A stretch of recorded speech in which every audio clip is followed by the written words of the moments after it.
Hey everybody, welcome back to Sensei Steve Says, hosted by Shiage Do Martial Arts. Today I got Sifu with me because we're going to be working on self-defense for the schoolyard.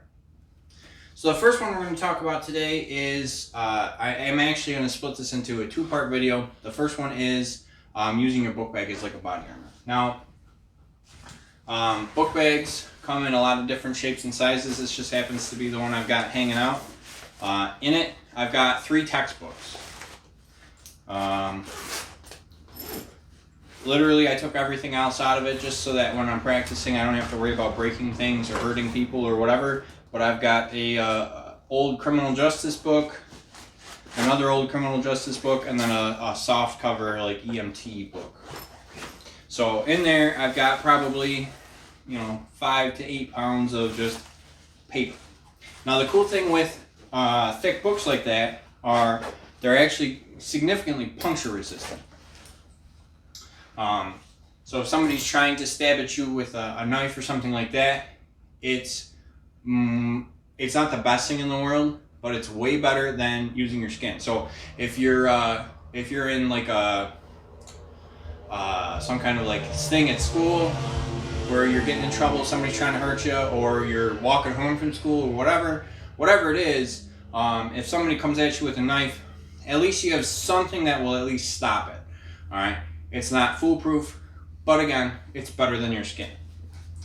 Anytime you get in a time where you're concerned about your self-defense, where it might become a self-defense situation, if you're wearing some kind of clothing or accessory that might be significantly disabling in that fight, you should probably adjust it, right? For instance, if I wear a backpack with both arms, right, this is a poor self-defense position to be in. If Sifu pulls on the backpack, right, it's hard for me to, everybody's like, oh, dump your shoulders. If he pulls on that, I can dump my shoulders, but only so fast. If the backpack is properly adjusted for you to be carrying weight, it doesn't come off that fast. Also, like even if he just picks it up, right? So if he picks it up, that's a significant amount of weight. That changes my center of balance, and that's difficult for me to adjust to. So if I am in a spot where I'm thinking I might be in a self-defense situation, all I'm going to do is just change this to be on a one arm. All right. Most kids that I've ever seen only wear their backpack on one arm anyway, so that shouldn't be too much of an advantage or a change. But this way, if Sifu pulls on the backpack, it just comes off. Right now he has the backpack, but all I've got is 3 old criminal justice books in there, and it's probably not going to be super helpful to him. And it's definitely not worth anything. That's why I still have them and didn't sell them back. So additionally, if he like lifts up or pulls on this thing, basically all he's doing is just pulling it right off my back, and now he's got this backpack and doesn't necessarily know what to do with it. If this is my school backpack, I don't have anything important in here anyway. He can do my homework. My bad guy can do my homework for me, right? And I can just leave and deal with it later. Okay, deal with getting my backpack back or whatever. All right, that's not necessarily something you have to deal with right then when the situation could cause physical harm. You can deal with it later. Okay. Now, the first thing I can do if I'm sitting here is if I've got this on one arm, I can use my backpack as kind of a distractionary technique, kind of like Grandma's purse. All right, Grandma's purse has got bricks in it. Everybody knows that. So if I'm coming out here, all I have to do is punch my arm straight out, and I'm effectively punching him with my backpack. Now the thing about this is, I know, and you should probably know, that you're not going to cause a significant amount of damage hitting somebody with your backpack. It's basically a shield bash, okay? You're swinging it out and hitting them with a large mass that's going to knock them over, off balance, whatever. It's going to be a little bit disorienting. It's going to be a little bit, of an oof moment, but that's going to give you some time, right? Not a ton of time, but it's going to give you some time. So take advantage of that. What I'm not expecting this to do is end the fight, right? This might surprise them and give you a second. This might, cause them to knock them over a little bit and give you a second. This is not going to be like, oh, you're so hurt that you don't want to fight me anymore. I'm not expecting that. So when I'm doing this, right, if he comes in, I can hit him with it and then follow it up with something else. So as I get the momentum started, right, as I hit him with this and get him to lean back or start reacting to that, I can start coming in and hitting him and kicking him and doing whatever. The other part of this, as I said, I kind of hinted at before with it being a shield bash, is this is a great shield. Okay? Now the purpose of body armor, military, police, whatever, body armor, the way that it's designed is it's designed to spread out an impact over a large space. If I throw a punch and I'm hitting with my top two knuckles, it's a very small space with a lot of force hitting. However, if I've got this large space for that to hit, it's not hitting my body, it's hitting my entire chest, right? So instead of hitting a specific pressure point or whatever, now it's hitting my entire chest. So now, like if Sifu throws a punch at this, right, I can take, it's gonna push me, obviously, right? It doesn't negate the force, but it just spreads it out over my chest. So now I could take those all day, and that's not gonna hurt me, okay? So I can easily, just from the side that it's on, reach underneath and swing it up. So if, now, I've got those 3 books in here. Those 3 books will stop a knife, okay?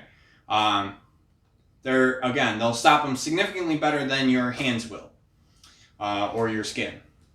If I took a knife, right? If I've got just a regular pocket knife, nothing special, even if it's sharp enough and has enough force to stab through every single one of those books, it's not coming back out, okay? If you've ever tried, if you've never knife fought before, or if you've never had to deal with it, all you do is next time mom or dad has steak, all right, or you have steak or whatever, take your kitchen knife, stack all your steaks up, and put your knife straight through it, right? And then see how hard it is to get it back out. It's not that easy, okay? Can it be done? Yes. The sharper the knife, the easier it is, right? The more force it has, a stabbing force is going to be harder to retract it out of than a cutting force, right? But these books are going to give you some level of protection, okay? Even the homemade body armor, if you ever look at that stuff, is just ceramic tile that you buy from Lowe's and phone books, okay? These books are a little bit sturdier than a phone book because they've got hard covers on them, but it's effectively the same thing. Okay, so this is going to slow it down. This is going to give me a far better chance, and I've got something in my hand rather than nothing in my hand trying to deal with a knife. All right, so a couple of quick self-defense things. I can use this shield as a shield. I can shield bash, right? So if the confrontation starts and there's a punch coming in, I can swing maybe to stop it, and I can use it to kind of hit him and shove him with it. Again, as a defensive weapon, I'm taking his small force and spreading it over a large area. As an offensive weapon, I only have that large area to push my force through, okay? So my pressure is going to be very low. So I have to generate a lot of force to get this to do really anything other than just push them back. But you can push them back because you'll have the weight and mass of your backpack to help you out with that. All right, so if it's coming in, right, I got my backpack here, right, I can bring it up and lock it against my shoulder to protect my face. If he's trying to punch my face, right, it's coming up here, it's going to do a lot to protect, to stop the force, right? It's going to catch on my shoulder, catch on my hand. It's a good, solid thing for a head block, right? And then I can shield bash, I can kind of like hit him with it, okay? The other option here is we'll do punch with that hand for me, right? So if I swing across, right, I can block, and I can use my hands, right? I can use my other tools to come in with techniques, right? So if he comes in, I've got my hands in the shield, block. I can come across with this nice hammer fist to the jaw, to the temple, to whatever I need to, right? The brachial plexus, the carotid plexus, etc. That'll stop the fight. Right? It gives me a much better chance. Remember though, this thing is in your hands, right? So this is going to be something that you have to contend with. Now if you take it all the way off, that works too, right? I can take it as he's throwing punches and block his whole arm. That's no different than if he throws his punch blocking with my forearms here. If it's a big guy, that works really good to help give you that little bit of extra force to block their punch, because you got a little extra mass coming in. But that's not going to hurt them. So what you need to do is use your legs. Okay? Shields are great. Use your legs. So as he comes in, he's throwing punches, right, from here. All I'm going to do, bam, kick him in the legs, right? If I've got that, if we're doing here, and I can see this fight starting, right, maybe I swing it across his face, and he's going, whoa, look at this thing that's all up in my face. Boom, as I'm kicking him in the knee so I can leave, right? I can run faster than a guy with only one leg, right? You know, at least one that I just broke. Prosthetic, whatever, but at least one that I just broke. You know, so I can sweep it at his face, you know, kick him in the legs. I can do knee strikes. I can hit him in the pocket with my front kicks or knee strikes to kind of take that hip out from under him, right? And then I can follow up a second kick to get him to more like the solar plex as he's falling down, to put him all the way on the ground, right? I can run faster than a guy sleeping on the floor, right? It's not that hard. So when I'm using this, I have a couple options. It's a great shield. It's a decent blocking tool, right, to help slow stuff down. But it's absolutely phenomenal for being a distraction that they can't see through, so that I can kick low or kick around or come in with, you know, even boom, and come in with an elbow strike or something else. Okay, so the shield is not going to be my main weapon. It is a great defensive tool, but it's not going to be my main weapon. So if I'm doing this, I want to make sure that I keep that in mind while I'm doing it. All right. So for a couple of these, if you want to work these out with a partner, my suggestion is we'll do 3 of them. The first one's going to be when the punch comes in, like a hook punch to the head. It's going to be a block and kick.